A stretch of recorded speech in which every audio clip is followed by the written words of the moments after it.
สบายดีตอนนี้เราอยู่บ้านดักเดียงเนาะอันนี้เป็นอสบ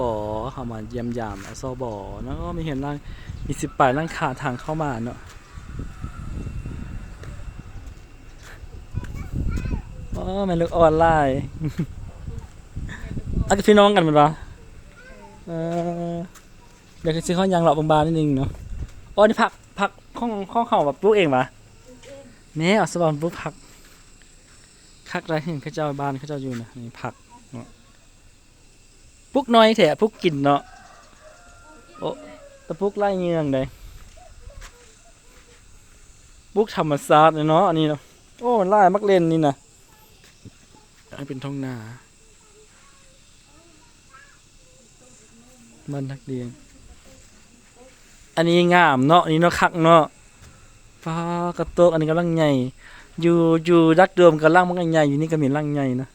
พวกเจ้ามันเนาะฟื้นเนาะเต็มทุกเฮือนเลยนี่เฮาไปให้ไปส่วนต่อมาตลอดมื้อนี้นี่ผู้หญิงผู้ชายเป็นคนห้ามานี่ส่วนหลายเป็นผู้หญิงติผู้ชายผู้หญิงเนาะอันนี้ กองตารางเฮือนนะ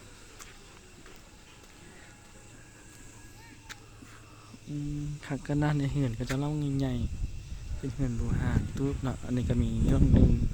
อยากไปเลาะเบิ่งกันดี ไปเวียกบ่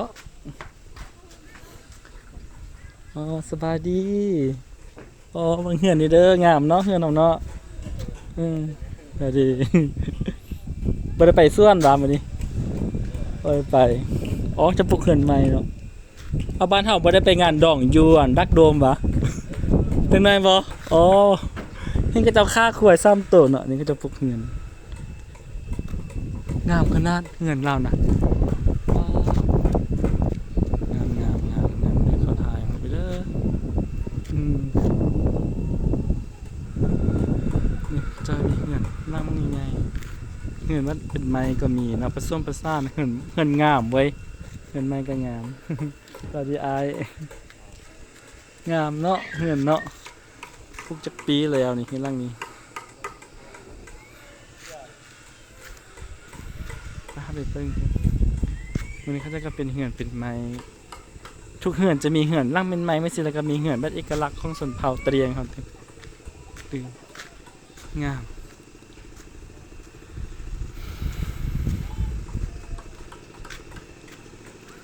ให้เบิ่งความงาม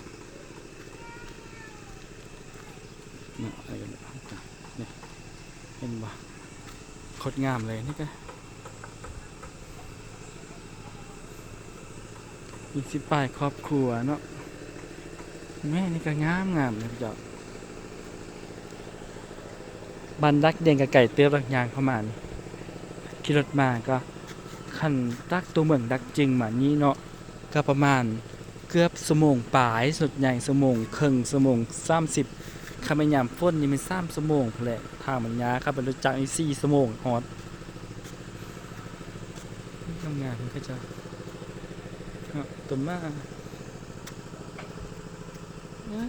มากกระเจ้านะแล้วถ่ายหุ่นอีกนี่หักเลย20 บาทแล้วอันนี้ก็ทงให้ทงหน้าเขาเจ้าเขาจะมาโอ้เขาใช้ของระบายน้ำสะอาดอยู่เลยจะปลูกซาลิมีส่วนเนาะส่วนซาลีคักเว้ยนี่ที่พวกซาลีกระทงให้ทงนามันก็มีอีกตืมเนาะเป็นเฮือนทงนาเห็นบ่ทงนางามไปบ่ได้เนาะมันก็เฮือนเพิ่นเนาะ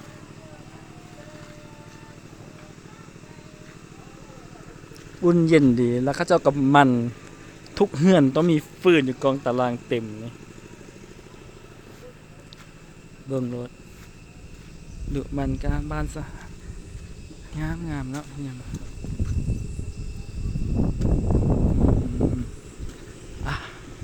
เขาก็จะได้หลอกท่านี้ก่อนเนาะเจียม